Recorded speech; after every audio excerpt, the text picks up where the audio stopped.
একটা মেয়ের বিয়ে, হাসি, আনন্দ আর শেষে চোখের জল। পুরো গ্রাম বাংলার বিয়েটা আজ তোমাদের দেখাবো শুরু থেকে শেষ পর্যন্ত। হ্যালো ফ্রেন্ডস, আজ চলে এসেছি মাসতুতো বোনের বিয়েতে। এখানে মেহেন্দি রাখা রয়েছে, মেহেন্দি পড়ানো শুরু হয়ে গেছে। এই যে বিয়ের কোণে আর দুই বোন মিলে মেহেন্দি আঁকতে বসেছে। আজকে এখানেই থাক, কালকে বিয়ের দিন দেখা হবে। চলে এলাম বিয়ের দিন। এই যে পুরুলিয়ার বুগলিটি গ্রামের দুর্গা মন্দির। প্রথমেই সকালে অনুষ্ঠান বাড়িতে দেখি পুজো চলছে। বিয়ের কনেকে দেখাচ্ছি, কি দারুণ লাগছে দেখতে। বেলা 12টা নাগাদ বরের ঘর থেকে তথ্য পাঠিয়েছে, তাই গাড়ি থেকে নামানো চলছে।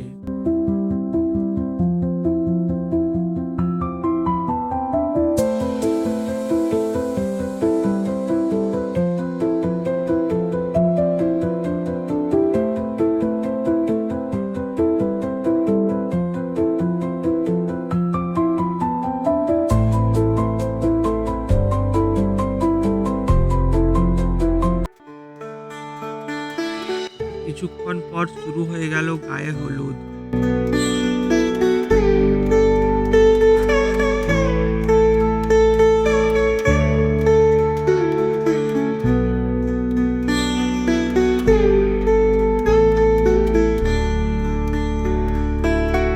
আর নিজের জেঠিমা হলুদ দিতে দিতে চোখে জল চলে এলো।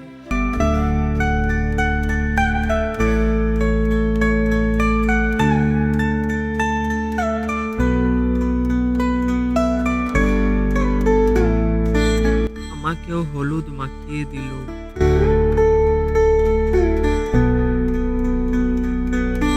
অনেক বেলা হয়ে যাওয়ার কারণে মুখটা ধুয়ে খেতে গেলাম। পাতে ছিল ভাত, তরকারি, আলু পোস্ত আর মাছ। খাবারটা খেয়ে শান্তি পেলাম। খাওয়া শেষ করে বাড়িতে গিয়ে দেখি ডালা মাথায় নিয়ে ঘর থেকে বের হচ্ছে।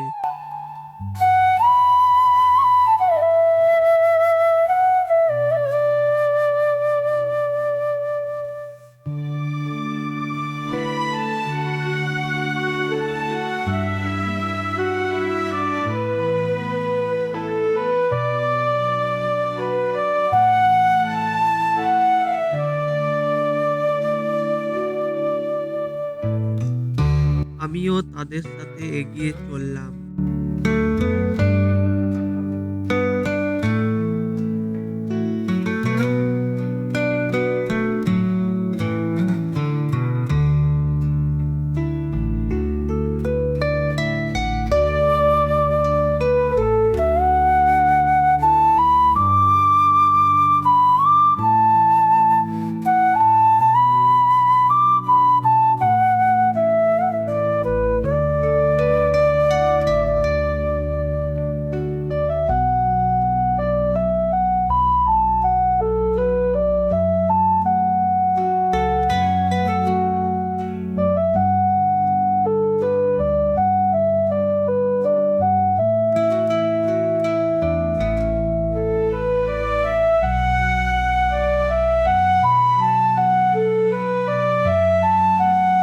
এই যে আজকের বিয়ের ছাদনা তোলা, এখন তো সব রেডিমেড পাওয়া যায়, কিন্তু গ্রাম বাংলায় এরকম ছাদনা তোলা এখনো দেখতে পাওয়া যায়। আর কিছুক্ষণ পর তার দিদি ও বৌদি মিলে জল সইতে গেল পাখে কলসি নিয়ে।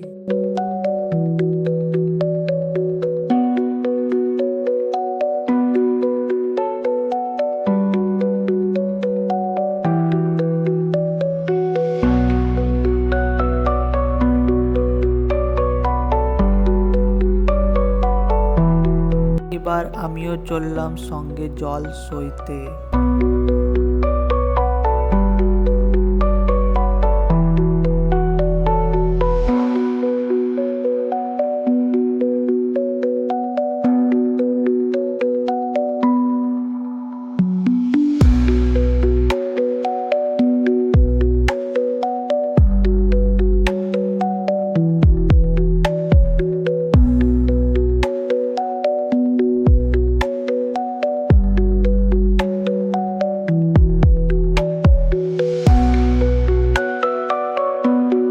ফল নিয়ে বাড়ি ফেরার পর কনে অর্ধেক সেজে চলে আসে কলাই মাখার রিচুয়ালস করতে। তারপর বাবা মেয়ের কপালে চন্দনের টিকা পরিয়ে দিল। তারপর মেয়ের হাতে আতপ চাল ও উপরে পান সুপারি দিয়ে দিল, তাকে গ্রাম বাংলায় সিঁড়ি তোলা বলে। তারপর মেয়ের হাতে রাখা চাল ও পান পাতা দিয়ে মা মেয়েকে নিয়ে চলল তা ঘরের ভিতরে, যেখানে পুরোহিত মশাইও প্রবেশ করলেন বসুধারার জন্য। এরপর দেওয়ালে একটা স্বস্তিক চিহ্ন আঁকলেন সিঁদুর দিয়ে। এখানে গোবরের উপর একটা হলুদ রঙের কাপড় ও দুটো লাগানো হয়েছে। তারপর মা মেয়ের মাথায় নিজের কাপড়ের আঁচল ঢেকে দিলেন। পর পুরোহিত মশাই একটা কাঁসার থালার উপর পান পাতা ও গোলানো ঘি সে দেওয়ালের উপর ঢেলে দিচ্ছেন। এটা শেষ করে আমি চলে গিয়েছিলাম একটু খাবারের প্যান্ডেলের দিকে। গিয়ে দেখি প্রচন্ড বৃষ্টি পড়ছে আর বিদ্যুৎ চমকাচ্ছে।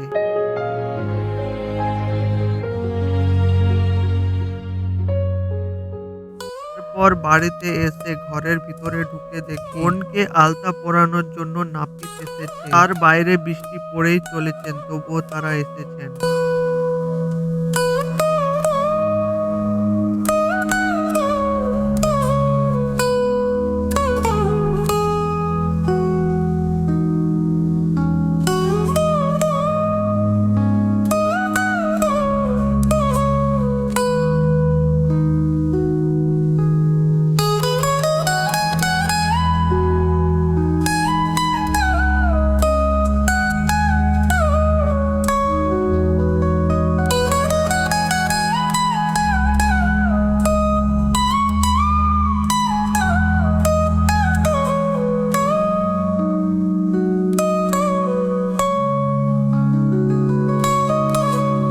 তো কিছু দেখার পর আকাশটা হালকা পরিষ্কার হয়েছে, তাই আর থাকতে না পেরে খাবারের দিকে চললাম। সেখানে গিয়ে দেখি একটা টেবিলও ফাঁকা নেই, সবাই খেতে বসে পড়েছে। টেবিল ফাঁকা হতেই আমিও খেতে বসে পড়লাম। খাবারের আইটেমে ছিল লেবু, স্যালাড, বেগুনি, তারপর দিল নান ও চানা মশলা আর মিক্স ভেজ। এরপর পাতে এলো ফ্রাইড রাইস। ফ্রাইড রাইস মুখে দিতেই অন্যরকম স্বাদ পেলাম। তারপর এলো মটন, মিষ্টি, চাটনি, সবশেষে আইসক্রিম আর হাজমোলা।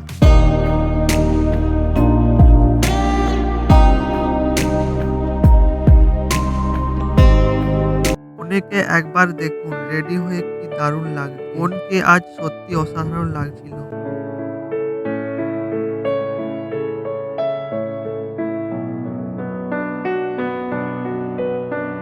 তারপর প্যান্ডেল থেকে বাইরে বেরিয়ে দেখি আকাশে বাজি ফাটছে। চোখ পড়তেই দেখলাম সবাই নাচ করছে। নাচ শেষ হতে দেখি বরের গাড়ি চলে এসেছে।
হঠাৎ দেখি কনেকে আনা হলো। চোখে পান পাতা ঢাকা দিয়ে ঘুরিয়ে দাঁড় করানো হলো। পান পাতা সরানোর পর শুরু হলো শুভ দৃষ্টি। পরে মাথার উপর কাপড় ঢেকে দেওয়া হয়েছে। তারপর বর ও কনে একে অপরের কপালে চন্দনের ফোঁটা দিল। পর শুরু হলো মালা বদল।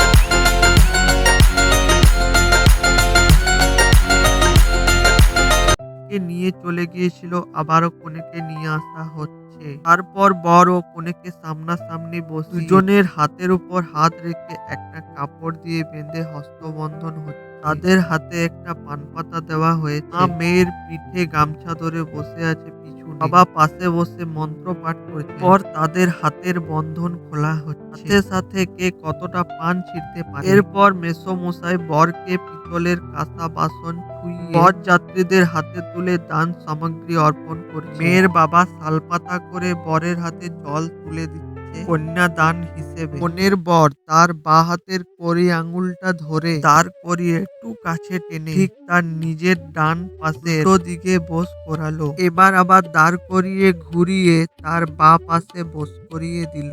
এরপর ঠাকুর মশাই বরের উত্তরীয়ন কনের শাড়ির আঁচল একসাথে নিয়ে 5টি মাঙ্গলিক দ্রব্য পাকিয়ে গাঁটছড়া বাঁধছেন। তারপর এলো সিঁদুর দানের পালা। বোনের মাথায় 3বার সিঁদুর পরানো হলো। সিঁদুর পরানোর সময় নাকে একটু বেশি পড়ে গেল, যা গ্রাম বাংলায় বলেন স্বামী খুব ভালোবাসে। এরপর নতুন বর লজ্জা ঘোমটা দিল এবং তার বৌদি সেই ঘোমটাটা খুলে দিচ্ছে। নিয়মটাও 3বার হয়। অবশেষে বর বউ চলে যাচ্ছে সেই রুমের দিকে এখানে স্বস্তিক চিহ্ন আঁকা হয়েছিল। সেই ঘরে গিয়ে নিয়ম অনুযায়ী দুধ চিড়ে খেতে বসেছে। এরপর দেখা হবে বিদায় বেলার দিনে। এলাম বিদায় বেলার দিনে। নিয়ম অনুযায়ী সকালে দই চিড়ে খাওয়ানো হলো। তারপর কনকাঞ্জলি দিয়ে বোনকে বিদায় দেওয়া হচ্ছে। এরপর বর উঠে পড়লো গাড়িতে। গাড়িতে উঠতে উঠতে তার চোখে জল চলে এলো। একজন কন্যা তার শৈশবের সবকিছু স্মৃতি ছেড়ে অন্য বাড়িতে যাচ্ছে। বোন বলল, বাবা কাঁদছে তাই না? সে নিজেও কাঁদছে, বাবাও কাঁদছে। আমিও নিজেকে সামলাতে পারলাম না। গাড়ি দুর্গা মন্দিরে থামলো। মন্দিরে প্রণাম করে দিদি ভাইয়ের বুকে মাথা রেখে কাঁদছে। আজকের পর এই খুনসুটি আর থাকবে না। তারপর গাড়িতে উঠে বোন সবাইকে টাটা বাই বাই বলে বিদায় নিল। শেষে দুঃখের মধ্যে দিয়ে শেষ হলো এই বিয়ের ব্লগ। কেমন লাগলো জানিও কমেন্টে। ভালো লাগলে সাবস্ক্রাইব করে পাশে থেকো। হ্যাঁ, একটা লাইক করে যেও। তোমাদের ভালোবাসায় আমার অনুপ্রেরণা।